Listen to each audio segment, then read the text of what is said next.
من اوایل که کارمو شروع کرده بودم شاید برای من بیش از 1 سال زمان برد که به 1 میلیارد اول رسیدم، ولی الانی که دارم باهاتون صحبت میکنم خیلی وقتا پیش میاد در یک روز چند میلیارد پول داره میاد توی حساب من. خیلی خوش اومدید به دوره رایگان برداشتن 5 تا مانع رسیدن به درآمد 3 برابری. همین الان یه سری موانعی توی زندگی توی بیزینست هست، فقط کافیه همین 5 تا مانع رو برداری که درآمدت 3 برابر شه، که بتونی به درآمد میلیاردی برسی. و اینم تاکید کنم، گفتم دوره رایگان، ولی واقعا این دوره رایگان نیست. چرا رایگان نیست؟ چون اول من خودم کلی تایم گذاشتم و دیتایی رو دارم در اختیارتون قرار میدم که میتونه زندگیتون رو تغییر بده. و شما هم دارین گرونبهاترین چیزی که تو زندگی دارین تایمتون رو صرف این دوره میکنین. پس دوره رایگان نیست و نمیخوام خیلی مقدمه داشته باشه. بریم سراغ اصل مطلب. چیکار کنیم همین الان درآمدمون 3 برابر شه؟ چرا همین الان کسایی که دارن این ویدیو رو میبینن خیلی هاشون نمیتونن به درآمد 3 برابری برسن؟ مورد اول، خب این جلسه قرار در مورد اول صحبت کنیم. مورد اول اینه که ببینید خیلی ها همین الان هیچ برنامه مشخصی واسه رسیدن به درآمد 3 برابری ندارن. خیلی درگیر روتین تکراری زندگیشون هستن. با انجام کار تکراری بگن نتیجه متفاوت میگیری. خیلی اصلا به این فکر نمی‌کنن همین الان مثلا رسیدی به درآمد 20 میلیون میتونه بشه 60 میلیون. رسیدی به 100 میلیون میتونه 300 میلیون هم باشه. رسیدی به 1 میلیارد میتونه 3 میلیارد هم باشه. اصلا بهش فکر نمی‌کنن. من به عنوان دکتر کاویانی اگه یک روز اون اکشن پلن روزانه‌مو نداشته باشم، برای بیزینسام یه سری کارا رو انجام ندم، اون برنامه نباشه، برای منم این اتفاق نمیفته. منم درجا میذارم، منم استوب میذارم. همه چیز برای من میدونم کجا شروع شد؟ از همون روز اولی که کارمو شروع کردم. وقتی کارمو شروع کردم توی مکتبستان من رسیدم به یه درآمد 300,000 تومانی. وقتی به 300,000 تومان رسیدم من نگفتم چرا کمه یا مثلا خدای شکر چرا زیاد. من یه چیز فقط تو ذهنم خب دائما داشت تکرار میشد، اگه به 300 رسیدم پس به 600 هم میشه رسید. به 600 رسیدم گفتم پس به 1 هم میشه رسید. به 1 رسیدم گفتم پس به 3 هم میشه رسید. به 30 هم میشه رسید. به 1 میلیارد هم میشه رسید. به 3 میلیارد هم میشه رسید. وقتی این اتفاق افتاد دیدم آره میشه درآمدو چند برابر کرد. و الان میخوام به شما هم همینو بگم که همین الان باید چیکار کنی که درآمدت 3 برابری شه. همین الان 5 تا مانع است. این 5 تا مانع رو باید برداری. 5 تا کار ساده است که باید انجام بدی. اولین کاری که میخوام تو زندگیت انجام بدی، توی بیزینست انجام بدی که درآمدت 3 برابر شه، تو باید بدونی اصلا همین الان میانگین درآمدت چقدره. خیلی همین رو نمیدونن ها. توی 6 ماه گذشته خالص دریافتید از بیزینس از کسب و کارت چقدر بوده؟ یه عددیه دیگه. اون عدده رو همین الان میتونی چند برابرش کنی. ببین مثلا میگم یه فردی خب مثلا میگه من درآمد 1 سالم بوده چه میدونم مثلا 300 میلیون، میخوام 3 برابرش کنم. مثلا من میخوام امسال خب برسم به 1 میلیارد درآمد. خب 1 میلیارد درآمد عدد مشخص شد، بعد محاسبات ریاضی هم انجام بدید دیگه. محاسبات ریاضی پیچیده هم نمیخواد. مثلا من یه محصولی دارم حاشیه سودش 100,000 تومانه، درسته؟ برای این که به 1 میلیارد برسم 100,000 تومان 1 میلیارد، پس من 10,000 تا مشتری میخوام. محصول دارم حاشیه سودش 200,000 تومانه، من چند تا مشتری میخوام؟ 5,000 تا. محصول دارم حاشیه سودش 500,000 تومانه، من چند تا مشتری میخوام؟ 2,000 تا مشتری میخوام. 2,000 تا مشتری هم فکر نکن خیلی چیز عجیب غریبی ها. من 2,000 تا مشتری میخوام، یعنی ماهانه مثلا یه چیز حدود 166 حالا مثلا روندش کنیم 150 تا ماهانه مشتری میخوام. 150 تا در یک ماه یعنی مثلا تو 30 روز روزی 5 تا مشتری میخوام. 5 تا مشتری در یک روز مثلا 2 تا صبح بفروشم، یکی عصر بفروشم، 2 تا شب بفروشم، خب میشه همون دیگه، میشه 2,000 تا در یک سال. ببین یه محاسبه ساده است، یه 2 تا 4 تا ساده است. این کارو باید تو بیزینست انجام بدی. هدفتو مشخص کن، یه 2 تا 4 تاست. امسال میخوای به چقدر برسی؟ عدده باید مشخص شه. عددو مشخص کردی، تعداد مشتری هم مشخص شده دیگه. حالا مورد دوم، تو یه محصولی داری که مثلا امسال میخوای به 1000 نفر بفروشی. این محصول تو چه دردی رو دوا میکنه؟ چه مشکلی رو داره حل میکنه؟ مشکل کیو داره حل میکنه؟ خب تو باید بری سراغ اون نفره. پول تو همین الان دست یه سری آدم هاست. اونا به تو نیاز دارن، تو هم به اونا نیاز داری. تو درد اونا رو دوا میکنی، اونا هم در ازاش به تو یه پولی میدن. از محصول تو، از خدمات تو استفاده میکنن. مشتریت کیه؟ کیا ازت میخرن؟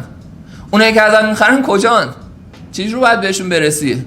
چه پیامی باید بهشون بدی؟ ببین فوکوس روی عدد باشه راه پیدا میشه. فوکوس باید روی عدد باشه.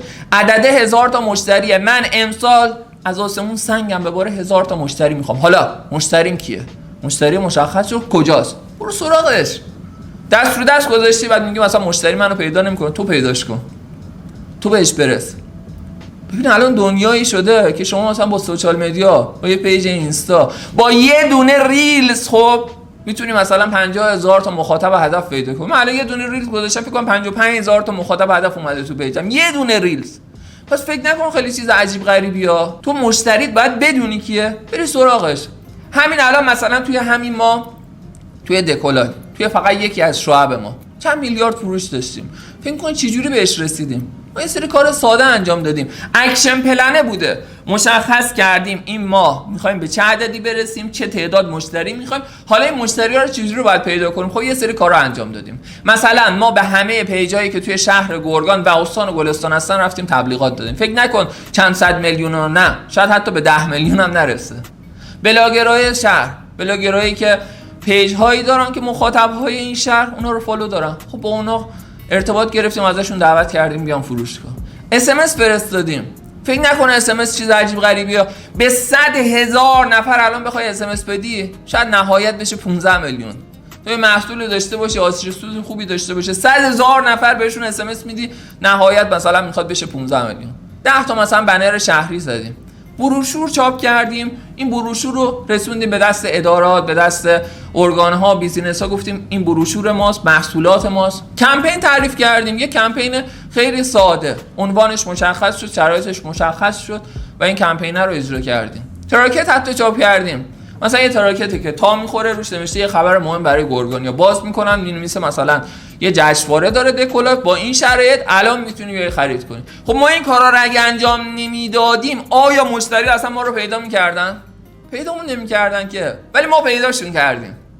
ما ازشون خواستیم که از محصول ما استفاده کنن. ما بهشون گفتیم یه محصولی داریم، پاسخگوی نیاز شماست، شما به این نیاز دارید، ما به شما نیاز داریم. عددت رو مشخص کن، محاسبات ریاضی تو انجام بده. مشتریت ببین کجاست، خودت برو سراغش. ببین دست رو دست بذاری اتفاقی نمیفته که. خیلی الان دارن تو بیزینس درجا میزنن، تو دست رو دست میذارن. محصولت چیه؟ مثلا لباس داری، میگی مثلا مخاطب من نوجوانا. خب این نوجوانا کجان؟ تو باشگاه ورزشی هن، برو سراغشون. توی مدارس هن، برو سراغشون. توی مثلا یه جشنواره، یه مسابقه جایی هستن، برو سراغشون. تو دست رو دست بذاری اونا پیدات نمیکنن. من این محصول دارم، این ویژگی رو داره، مطمئنم تو خوشت میاد، تشریف بیار، در خدمتم. هدفتو مشخص کن، به چه عددی میخوای برسی، اون عدده و اون تعدادی که نیاز داری کجا هستن. مسئولیت زندگی رو بپذیر. درآمد 3 برابری اولین چیزی که میخواد اینه که تو مسئولیتش رو بپذیر. من باید بهش برسم، در هر شرایطی بهش برسم. و همزمان باید آموزش هم ببینی، مهارت تو باید زیاد کنی. من الان مثلا چند مورد فقط واسه دکولایف گفتم. توی مستر کلاس راکت ما حدود 40 راه برای مشتریابی گفتیم. خیلی از افرادی که توی بیزینس هستن میان توی مستر کلاس راکت گفتن عجب چیزیه، عجب تکنیکیه دکتر، ما باورمون نمیشد انقدر ساده میتونیم به مشتری برسیم. چرا درآمدش انقدر سریع چند برابر میشه؟ چون شانسی نیست، اتفاقی نیست. باید مشتریابی کنی و بتونی فروش افزایش بدی، باید بتونی یه تبلیغ خوب بنویسی، باید بتونی یه پیام بهشون برسونی، باید بدونی کجا هستن، روش‌های مشتریابی نوین چیه، بری سراغ مشتری. توی همین بازاری که خیلی ازش مینالن، خیلی هم هستن خوشحالن، چون بلدن، چون فرمول داره. هر چیزی فرمول داره. من کلا شانس از زندگیم گذاشتم کنار، گفتم اگه میخوام به چیزی برسم باید راهش رو پیدا کنم. پیدا کردن راهش هم از در آموزش میگذره. میخوای درآمد 3 برابر شه، پس باید مشتریاتو 3 برابر کنی. بلدی؟ خب میتونی یاد بگیری. باید فروشتو 3 برابر کنی. بلدی؟ میتونی یاد بگیری. دنبالش برو. برگردیم به همون اول صحبتم. خیلی از شمایی که الان درآمدتون 3 برابر نمیشه، اصلا پلنی واسش ندارین. پلن آموزشی ندارین، پلن اجرایی ندارین. این اکشن پلن معجزه میکنه. من تو بیزینس هم اکشن پلن دارم. من هر روز دارم آموزش میبینم و اینو ازتون میخوام.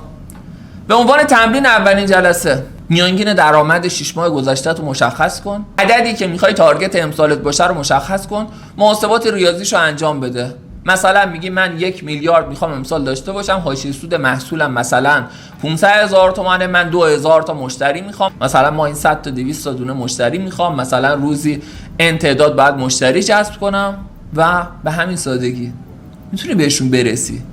شاید هم واقعا انقدر ساده نباشه ولی شدنیه، تو میتونی انجامش بدی. این تمرین رو انجام بدین، حاشیه سود محصولتون رو مشخص کنین، تعدادی که میخواین رو مشخص کنین، عددی که میخواین رو مشخص کنین و حتما برای آیدی که اینجا در اختیارتون قرار داده میشن بفرستین. کارشناسای ما قطعا میتونن تو این مسیر خیلی کمکتون کنن.